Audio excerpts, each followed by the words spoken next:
So last year, I attended my first game developers conference. It wasn't GDC. It was one based in Melbourne where I live, and it's called GCAP. And I was really excited because it's been a very long time since I wanted to go to this thing. I went to it back in 2020 online. It was a remote thing, and they had this that they would have panels that you could watch on this website, as well as a system where basically it was like a random Zoom call, where it dropped you. It was Meet to Match, I think, the online version of that, where you just got dropped in and you basically had like 5 minutes to talk to someone, and you shared socials and go back and forth. And it was really fun. I really enjoyed it, and it was free because it was COVID and people sponsored it. The reason why I hadn't gone to the convention previous years is because either I just couldn't get work off. It's for 3 days, Monday, Tuesday, Wednesday, and it's expensive, realistically. The tickets are about 530 not US, sorry, 530 Australian dollars. You can convert that into your local units. And as well, because it's in the city, it's at the convention centre in Melbourne. You usually have to pay for things like transport there. You got to get a hotel or some sort of place to stay, as well as things, because you're living there, basically. You got to pay for things like food and drink and all that sort of stuff. And you go out a lot afterwards. There's lots of networking events and after parties in some manner of way. And so there's a few things where I think I was definitely prepared. I asked a few veteran devs from other places in the world, hey, what are these like? What should I do to prepare? And I thought this would be a good video to let those who maybe haven't gone to conventions before for game developers, kind of what to expect and certain things that maybe you should do. This is going to be more focused on solo devs because that's what I believe myself to be. These are for people who are making games by themselves, who maybe might enjoy the job of full-time game dev if someone offered it to them, but maybe have struggled to land a job in this very difficult industry. Or they're just people who've kind of graduated. Maybe you're like me and you've been passionate about games for however, just as long as you can remember. You just love making games, and you just want to be part of the industry. But sometimes we feel a little bit isolated and a little bit imposter syndrome is the best way to put it, basically, because we don't have real jobs in the industry, or maybe your job isn't, what you want it to be. And it's about kind of going to these events, having fun, meeting the people you want to meet, and having a good time. Because for me, right, I look forward to it now every single year because it's the one time I get to see my friends and the people who are passionate about the same thing I am, and that's making video games. It's important to remember these events are like industry run events. So you're going to have people who are very, I say, powerful in the industry, in the best term I can think of right now. These are people who basically run the industry at these events, or run these events as well. You're going to be very careful because there's a few things to watch out for, right? One is making too many assumptions of your own skill and ability. The most humbling way, I think, for a young graduate game developer or someone who's been doing this kind of independently is just to go talk to like a software engineer or some veteran who has been programming on all these different systems for like 20, 30 years. You'll be humbled then. Or going into those more technical talks, talking about CPU cores and basically what happens in assembly and binary of a single frame of a game. That stuff will humble you because you look around the room and realize basically there are people who are way smarter than me, who understand everything this man's saying, and it's overwhelming and you feel like a fraud. I definitely did. But that's not to say that you don't belong there. I think solo devs and people who are making games by themselves, this includes, student game developers. Of course, like with students, it's funny because when you go there as a student, they kind of welcome you. They say, oh, let me see your portfolio. They give you more advice. I've found that it's easier to say, oh, I'm a student studying games than it is to say, I'm a solo game dev. Because here's the thing, I went to school for games, didn't get a job in games. I'm having to make games myself because no one's going to hire me because within my area, at least, there aren't any junior roles and I don't have the realistic experience to be in any more associate or senior roles. And I think if you're going to these spaces, you need to have an objective. If you're going to a convention, you need to figure, okay, why are you going? For me, my goal was basically to network and make new friends. I was like, okay, out of this conference convention, I want to make at least one good friend. I would dare say I made definitely over that. Um, there are people like you who are out there, and conventions like this are a great way to meet them. I've actually generally made some of my best friends in terms of the games industry, who I genuinely think the world of. At last year's game convention, they're fantastic people. You'll meet some very interesting people too, and I think it's important to know how to socialize at these events. I'm going to talk about my experience at GCAP. Just know the different conventions will have different settings and environments and rules and all, and different people too. Like the games industry in Melbourne is a lot smaller. You run into people who I think are my local heroes, but I'm not going to run into anyone from Valve or Ubisoft or EA. Really, you'll get recruiters. Like I ran into a guy who works for Apple, who does Apple Arcade stuff, and he was a cool guy. But you're not going to meet as many famous faces at some of these more local events or international events you may go to. I would love to go to GDC one year, and I have yet to experience it, but that's something I want to do once in my life, which I'll hopefully do, not too long now. But a few things that I would, I guess, have as a checklist of things to have when you go to these conventions, and kind of some things that I learned in my experience going to these game conventions. First of all, I would say, and I say this because there's too many people there who don't do it. Wear deodorant. Bring deodorant. If you have to, if you're someone who sweats a bit and someone who's a bit heavier, and things chafe and things happen, bring things like baby powder to stop the chafing, and make sure you smell nice all the time, and bring mints.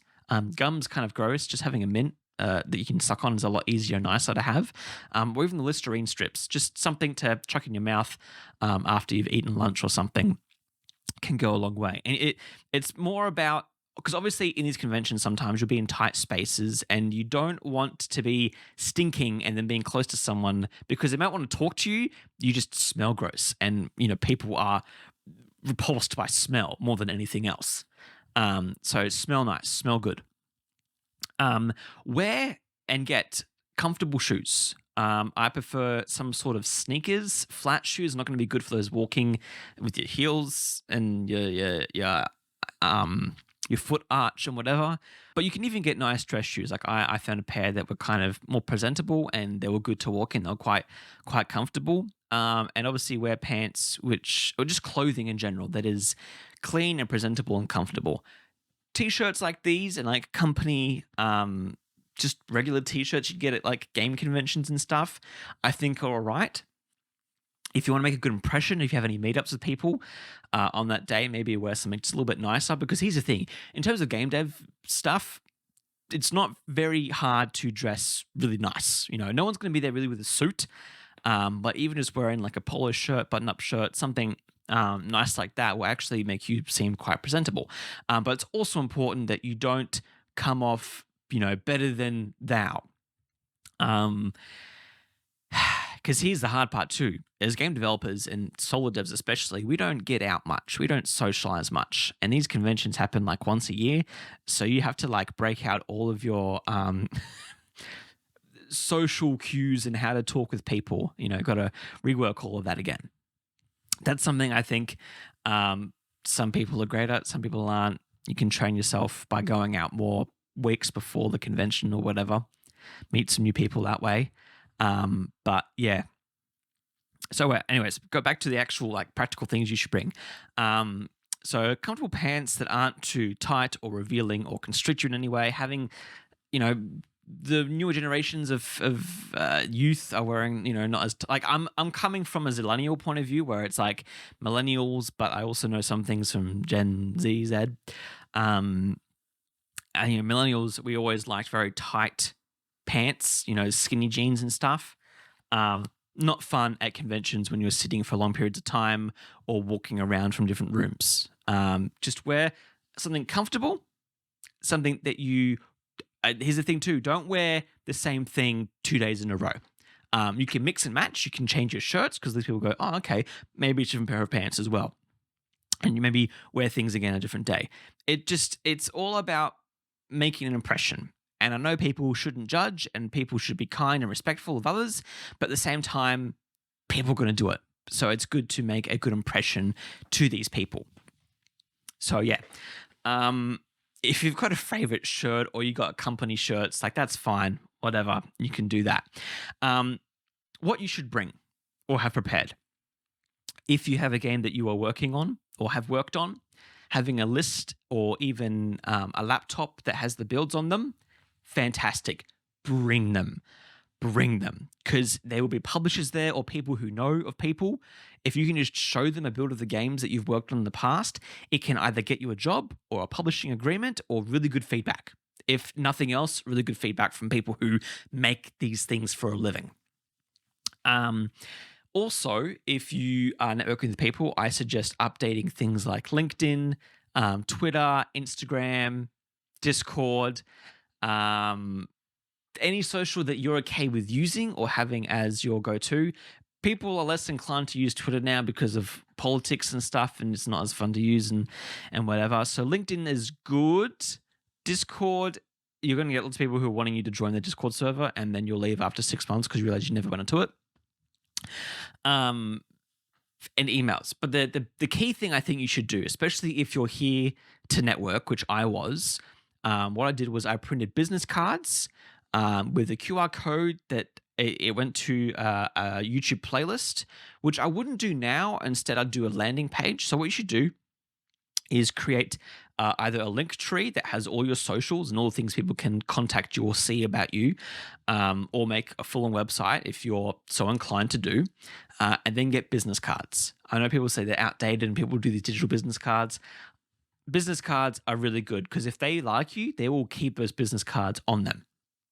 I still have all the business cards of all the people I've ever met and wanted to stay in contact with, even the ones who I'm like, I don't really care, but I'm going to check up on you in a few years' time to see whether or not you've made the thing you said you were going to make. So have physical business cards that have contact details, who you are. It's great. Okay, this is going to sound weird. I know people don't like it really, but have a picture of yourself on it. Especially if someone like me who can't remember faces very well with names, or some sort of way that they can see pictures of you. So maybe not on the business card, just have your name, contact details, maybe QR code to your LinkedIn. I can see your profile. Great. I remember who you are now. So that's one thing that I'm definitely doing in this next coming GCAP that I'm going to go to, is having new business cards that link to a website that have all the links and landing pages stuff that can take me wherever I want to go if I want to get in contact with you. Aside from that, having a bottle of water is also helpful. Getting tissues, packets of tissues, hand sanitizer, and it's not always for you. There's going to be a germaphobe somewhere out there who's going to go, I just ate food, my hand's disgusting, I don't want to do it. Hand sanitizer. It also helps as well that if you are someone who's inclined to blow their nose or has a cold or whatever, if you don't care about germs, other people do. So if you blow your nose and then sanitize your hands, people are going to go, that's a nice guy. He's being self-conscious about germs and about, my health as well as his own. So it's just a good thing to have around.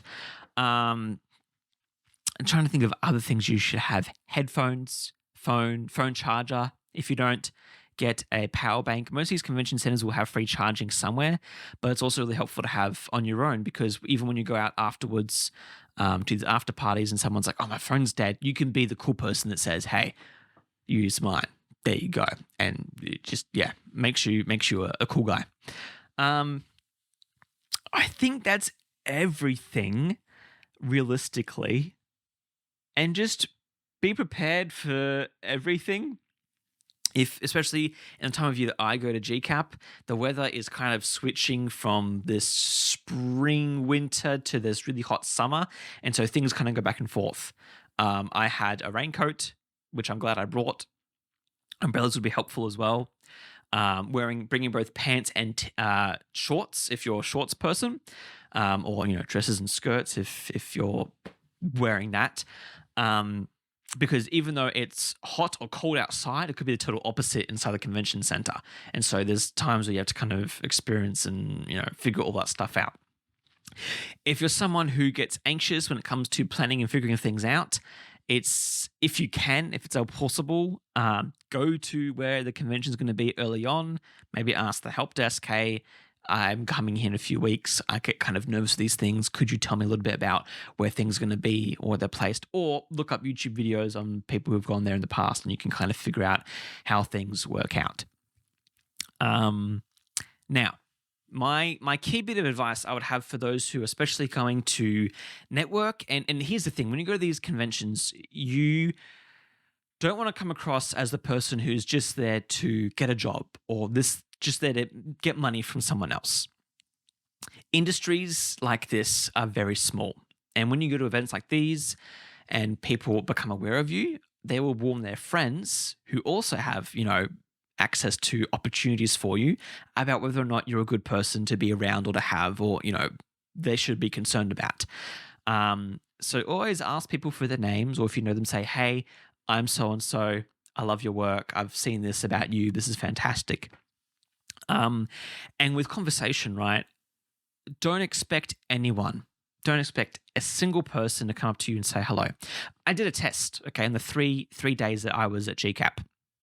And on day one, I made sure that I was talking to someone every single hour, a new person every single hour. Sometimes you get like 20 people in 10-minute spans because you talk to one bubbly person who's just like, all right, I'm going to introduce you to everyone around here. And it was great. It was fantastic. On the second day, I did a test after lunch. I was like, okay, everyone's socializing and talking in very good mood. It's been 2 days. People have probably caught up with their friends. I'm going to sit here for 10 minutes, hands out of my pocket, my phone is away. I'm looking like I'm ready for a conversation. Stood there for 10 minutes.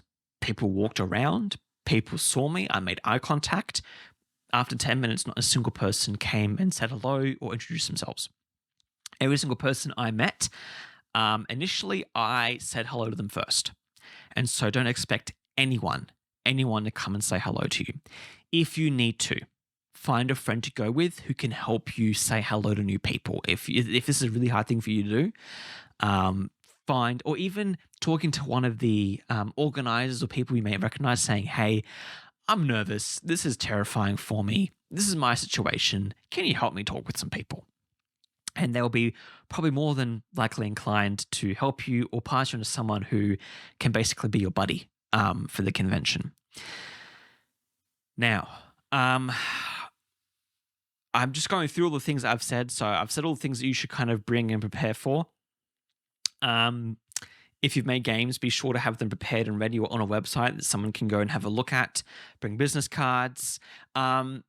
Prepare yourself if you are working on a game to pitch it, not necessarily to publishers, but just so if someone asks, what are you working on? You can say it without turning into a blubbering mess, as well as, kind of where you are in life. So for me, for example, I'd say I'm a solid game dev. I work industry adjacent full time in another industry, but I work on my game after hours, and I'm hoping to get published or finish the game, put on Steam at the end of the year, or looking for this and that, or saying things like, I'm a recent graduate, I'm looking for opportunities for internships or junior roles. And as well, you can just very easily say, like, once you've defined that, just saying your purpose is to network and make friends and have a good time and talk with like-minded people. People are more than happy to hear that. Like, oh, you just want me to talk to you about whatever I want to talk about, than saying, oh, I'm here to find a job, or I'm here to get funded, or I'm here to this and that. Because then, especially, I remember I met this one guy, lovely fellow, and he worked for a VFX studio house, and he basically said, yeah, they're making me redundant in a month or two, and so I'm looking for work. And I saw him and I said hello to him, and we talked a bit because the convention hadn't really started yet. It was like before the opening ceremony or whatever, so we got to talk and chat and learn about his work and talk about me and stuff. But for the rest of the convention, whenever I saw him, I did not want to speak with him, and I felt kind of bad because sometimes he was alone. I'd always say hello and be like, oh, hey, how you going? Talk to anybody. But once you say things like, I'm looking for a job or I'm looking for funding, People who aren't looking to give you a job or looking to give you money aren't going to talk to you as much. And so saying things like, I'm just here networking and get to know people, and then maybe eventually say, oh, yeah, I really love for this to happen or for that to happen, but, we've got to wait and see about how things turn out. Just make the experience a lot better for them and probably help you be more persuasive as well. I guess the last thing I'd kind of talk about when you go into these events is the panels and the talks. Don't feel like you have to go to all of them, or that you have to attend and be interested in everything. It's okay to go to a panel and walk out after 5 or 10 minutes. Don't make it seem rude, like you hated it, but it could just be something that's like, this is too far over my head. Or even just being like, going to get a glass of water at the back, which sometimes they have, or being like, I got to go to the toilet, or looking at your phone going, oh crap, and faking it a little bit so the person who's presenting doesn't feel as bad. Like I went into one of the opening morning panels, and it was a personal experience of I guess you would say, definitely a full-time game developer, but they were just the panel wasn't really talking to me. It wasn't really doing much for me. And because you're in person, you're more inclined to stay there and listen to the full thing. Where if you're watching this online, you would have clicked away ages ago.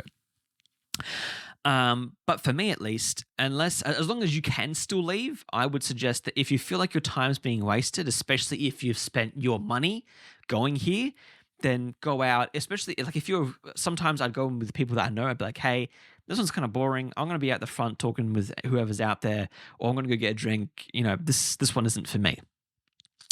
And that's fine to do, because especially in the last few days when everyone's quite tired and not burnt out, but just exhausted from the convention, you don't want to waste any energy listening to something that you don't care about. And even if it means that you're sitting outside by yourself or listening to someone else's conversation that's really cool that's happening, it's better because at least it's a conversation you want to listen to. And thirdly, I guess try to find people who are in the same situation scenario as you, or who could be. I had a wonderful time meeting some awesome people. Some of them were going to be graduates of game dev courses. Some were solo devs like myself, and these people we want to stick with like glue. Even people who, like, for example, I met some guys who do music, and one in particular, I'm like, bro, I love your sound. Can we please work together in the future on my projects? Because you just have such an awesome, unique flair. I love your style. And you can say that, but it's very hard for someone to then respond to that with either yes or no. And that's kind of it. Because here's the thing. For me, at least, I got very excited when going to conventions because I was like, let's team up and make a game. Like right now, I'm loving what we're doing right here. But the thing is that you're spending your whole time at these conventions. You don't have life in the way right now. You set life aside to go to this convention and talk with these people. And so when you go back into life, it's going to be a lot harder to actually make these things with them. It's always, fine to say you've got some really cool stuff. Can I reach out to you in the future? Which is what I did. But at the same time, it's like you're there at the event, and if you really like them and you like being friends with them, then you should just hang out with them on the event. That's going to work sometimes because, for example, with this guy, he was an audio guy, so he obviously went to more of the audio panels. For me, they didn't work as much, so I kind of met him and his friends at the bigger panels that were kind of shared with everyone, with opening and closing ceremonies, basically. But then at lunches, be like, hey, talk, chat, do a bunch of stuff, which is fun. And if you're definitely starting out in the industry, or it's your first time going to these conventions, the best thing to do is to talk with as many people as possible. That's the one thing I can say. Just go out and talk. And once the conversation seems to be dying, you could say, hey, it's been great. I'm going to go talk with some others, or I've got to go do this thing, or I can see that you're busy. That's all good. It's hard because I know there's people out there who aren't as good at reading body language or who might find difficulty in conversation. And these are just certain things you need to talk with people and be more clear about, being like, hey, are you okay? I don't know. Like, it's something that you'll probably have to talk with people who are more local to you to get your vibe and how you talk with people. Because you are with veterans and people who've worked in the industry for ages who are kind of grouchy, who are grumpy, who you don't really know why they're there. and everything they say is with such disdain and disgust, and they're like, "Oh yeah, this bloody industry, mate. I've had 16 jobs in the past 5 years, and this is awful. And you know what? You kids are lucky. You got Unity and Unreal. Back in my day, it was all C from bare bones." But yeah, you gotta watch out for them. And sometimes they're just having a day, but sometimes they're just grumpy people. Best thing to do is find people who are approachable, happy, welcoming, talk with them, say, "Hey, is anyone else you think I should meet?" And then just branch out from there. Yeah. Aside from that, drink plenty of water. Don't drink too much, if at all. I don't drink, so it's fine with me. But I've just heard some cultures in the games industry are just all about drinking, and people regret it because either the next day sucks, bad things happen, and there's just way better ways to socialize and get to know people. So yeah, that's kind of my advice for now for game conventions. Hopefully, I didn't forget anything really, but yeah, bring things that are comfortable for you to wear, kind of your core message you want to bring to people. Um, don't waste your time, other people's time as well, especially if you see someone who just does not want to be there or talk with you. You can say, "Hey, I can see that you don't want to talk with me. That's fine. Go off and do your own thing." And also be incredibly careful with not sounding, I don't know a nice way to say this, like a jerk. Don't sound like a jerk. Don't be a jerk because the industry is small. And I remember there was a student who was like, "Yeah, I'm just going to lie about what I did and, get a job at this studio because, I'll just say, I have 3 years experience, but I don't actually, but it's NDA and stuff." And me and this other, she was a recent graduate, we're like, "Bro, you should not say that because one, she does an internship for the company and so she's going to call you out. Two, I know people who are probably going to hire you and I'm going to call you out on that." Like, the best thing to do in the games industry, especially at these conventions, is to be as truthful and honest as you can be because everyone talks and everyone's connected. And as soon as you become a bad guy or someone who's not trustworthy, it takes a very long time to rebuild that trust. So, yeah, it's just something else that you should be aware of, that like this isn't something that you can just go to, make a few mistakes or be a total jerk at, and then think that you'll be fine at the next meetup or convention or whatever. Because people will probably remember you. Obviously, if it's massive, like GDC, it might get away with it, but heck, I don't know. I'm just talking about my experience in a smaller setting. And just be aware that not everything is going to be there for you. So there's going to be convention panels and stuff that are going to be more inclined to people who work for a company. There are going to be people who call out things in terms of culture or politics that you're just like, "I don't agree with this." And there will be a lot of that for some of you who are on certain sides of politics that you just can't stand going to these events. Just know that there's other people out there too who are feeling the same way. And the important thing when you're involving politics is to not get overly aggressive or violent. But the more that you are accepting and say that and declare that, I don't agree with this, but I still accept you and, you're a nice person or whatever. I'm still going to be a nice person despite our differences. It's a lot easier to mitigate any sort of controversy or contention. Like, as someone who is less progressive than the rest of the games industry, people don't realize that. And when I do say it, they go, "Oh, okay." And they respect me for it because, well, for one, I wasn't like other political people who shove it down their throats, being either side of politics.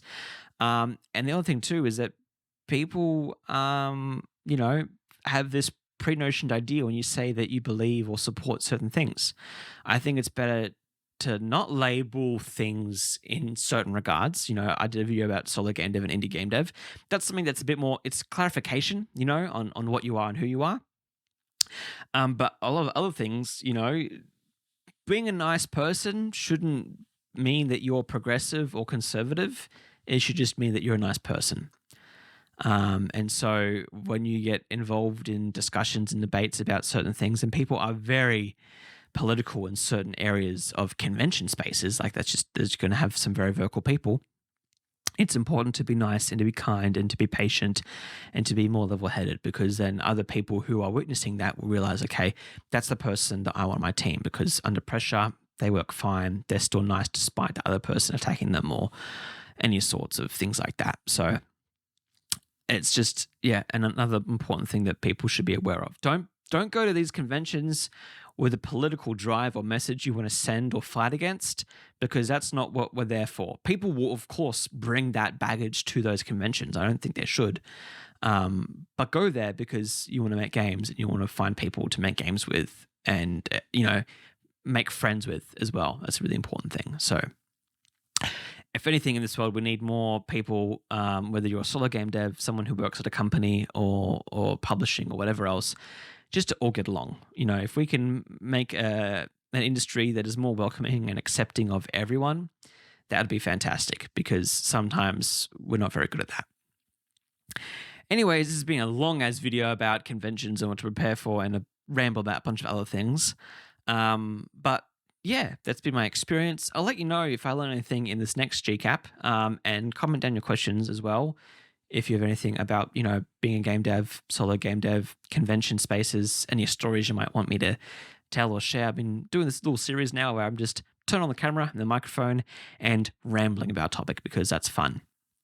And because I think YouTube needs more of that. I've seen some industry veterans doing this, and I think it's fantastic. And I think we need not too many people, because then it becomes an ocean of people just declaring their opinions.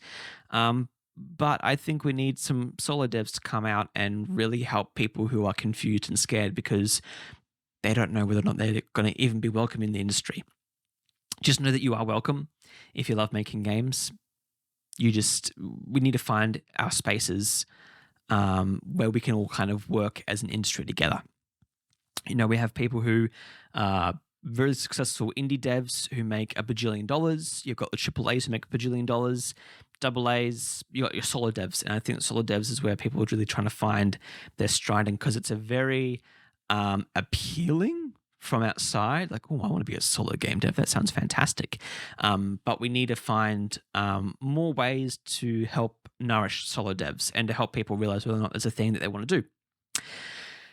Yeah, anyways, so if you're planning on going to a game developers conference, then let me know how it goes. And yeah, until then, hit subscribe, get ready for more of these videos, and I'll see you in the next one.